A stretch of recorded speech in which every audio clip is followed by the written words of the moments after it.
দুপৰীয়া আহে আৰু এজাক মুখলধাৰ বৰষুণ আৰু তাৰ পাছতে গুৱাহাটী মহানগৰীৰ কেইবাটাও অঞ্চল এতিয়া পুনৰবাৰ প্লাবিত হৈছে।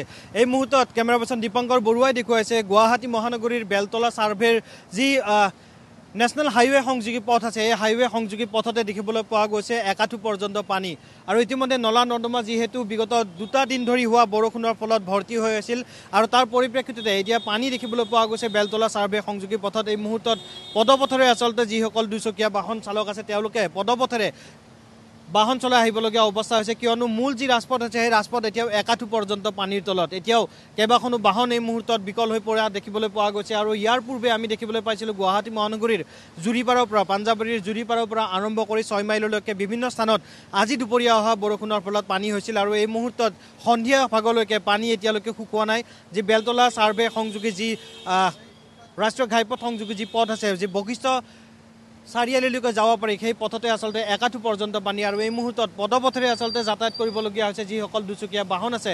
ইতিমধ্যে বিগত 48 ঘণ্টা সময় পূৰ্বৰ পৰা যি ধৰণৰ মুখলধাৰ বৰষুণ হৈ আছে, আমি দেখিবলৈ পাইছিলোঁ 3 দিন পূৰ্বে কি ধৰণৰ এক ভয়ংকৰ পৰিস্থিতিৰ সৃষ্টি হৈছিলে সমগ্ৰ গুৱাহাটী মহানগৰীত, সেই একেই ৰূপ দেখিবলৈ পোৱা গৈছে আজি যিহেতু দুপৰীয়া ভাগত অহা এজাক মুখলধাৰ বৰষুণ আৰু তাৰ পাছতে তীব্ৰ যান-জঁট আৰু লগতে পানী এতিয়ালৈকে কোনো ধৰণৰ সীমা কমা নাই, পানীৰ স্তৰ এতিয়ালৈকে কমা নাই। এই পানীৰ মাজেৰে বিপদসংকুলভাৱে কেইবাখনো বাহনে যাতায়াত অব্যাহত ৰাখিব লগা হৈছে।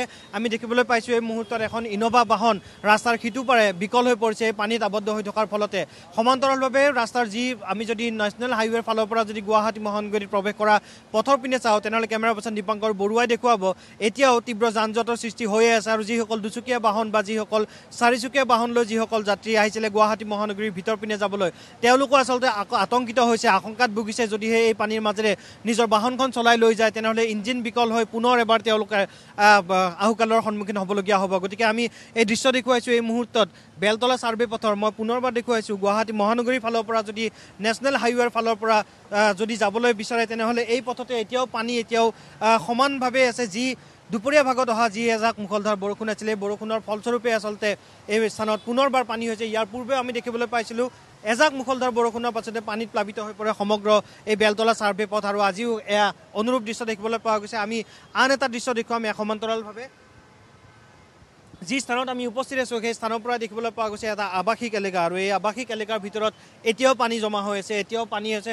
আমি এই মুহূৰ্তৰ যি স্থানত উপস্থিত আছোঁ, এই স্থানতে প্ৰত্যেক দিনাই আচলতে এজাক বৰষুণৰ ফলতে আচলতে প্লাবিত হৈ পৰে সমগ্ৰ বেলতলা ছাৰ্ভে পথ। আৰু এই মুহূৰ্তত এখন স্কুটাৰ বেয়া হোৱাৰ পিছত এগৰাকী বয়োজ্যেষ্ঠ লোক এই মুহূৰ্তত বিপদসংকুলভাৱে তেখেতে নিজৰ বাহন ঠেলি ঠেলি আহিবলগীয়া হৈছে। আৰু সমান্তৰালভাৱে গুৱাহাটী মহানগৰীৰ কেইবাটাও স্থানত এই মুহূৰ্তত পানী আছে। আৰু গুৱাহাটী মহানগৰীৰ 6 মাইলৰ পৰা আৰম্ভ কৰি কেইবাটাও স্থানত এই মুহূৰ্তত এনেকুৱা ধৰণে পানী দেখিবলৈ পোৱা গৈছে।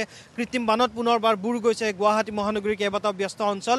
আমি যিহেতু বেলতলা আৰু ছাৰ্ভে সংযোগী পথত উপস্থিত আছোঁ, এয়া দেখিবলৈ পোৱা হৈছে স্কুলীয়া বাহনসমূহো এই পানীৰ মাজেৰে আচলতে বিপদসংকুলভাৱে পাৰ হ'বলগীয়া হৈছে, কিয়নো পানীৰ মাজেৰে যোৱাৰ আগমুহূৰ্তত প্ৰতিগৰাকী লোকেই আচলতে শংকাত ভুগিবলগীয়া হয়, কিয়নো তেওঁলোকৰ গাড়ীৰ বা বাইকৰ বা দুচকীয়া বাহন তিনিচকীয়া বাহনৰ ইঞ্জিন যদিহে বিকল হৈ পৰে তেনেহ'লে অৱস্থা কি হ'ব এয়া দেখিবলৈ পোৱা গৈছে। এগৰাকী বয়োজ্যেষ্ঠ লোক তেখেতে অতি বিপদসংকুলভাৱে এয়া পানীৰ ঢৌৰ মাজে মাজে গেলা পানীৰ মাজে মাজে তেওঁৰ দুচকীয়া বাহনখন ঠেলি লৈ যাবলগীয়া অৱস্থা হৈছে। তেওঁ হয়তো ঘৰৰ পৰা ওলোৱা সময়ত হয়তো ভবা নাছিল যে এনেকুৱা আহুকালৰ সন্মুখীন হ'ব।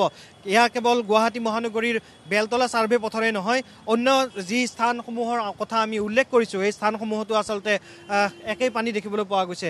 আমি চেষ্টা কৰিম গুৱাহাটী মহানগৰীৰ ভিন্ন স্থানৰ পৰা এই মুহূৰ্তত কেনেকুৱা ধৰণৰ পানীৰ অৱস্থা, এই মুহূৰ্তত কোন কোন স্থানত পানী হৈছে এয়া দেখিবলৈ পোৱা গৈছে।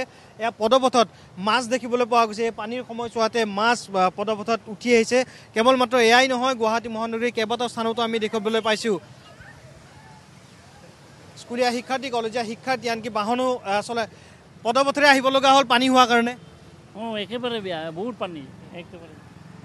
এয়া এই মুহূৰ্তত দেখুৱাইছোঁ পদপথত আচলতে পানীৰ মাজত মাছ ওলোৱা এয়া পৰিলক্ষিত হৈছে গুৱাহাটী মহানগৰীৰ। এনেকুৱা এটা অৱস্থা হৈছে যে ৰাজপথত আচলতে পানী দেখিবলৈ পোৱা গৈছে আৰু পানীৰ ফলতে আচলতে মাছ পদপথলৈ উঠি অহা দেখিবলৈ পোৱা গৈছে। কলেজীয়া শিক্ষাৰ্থীসকল আছে, বিপদসংকুলভাৱে তেওঁলোকে পানীৰ মাজে মাজে আচলতে তেওঁলোকে যাতায়াত অব্যাহত ৰাখিছে। সমান্তৰালভাৱে যি সাধাৰণ যাতায়াতকাৰী আছে তেওঁলোকেও পানীৰ মাজেৰে যাতায়াত কৰিবলগীয়া হৈছে।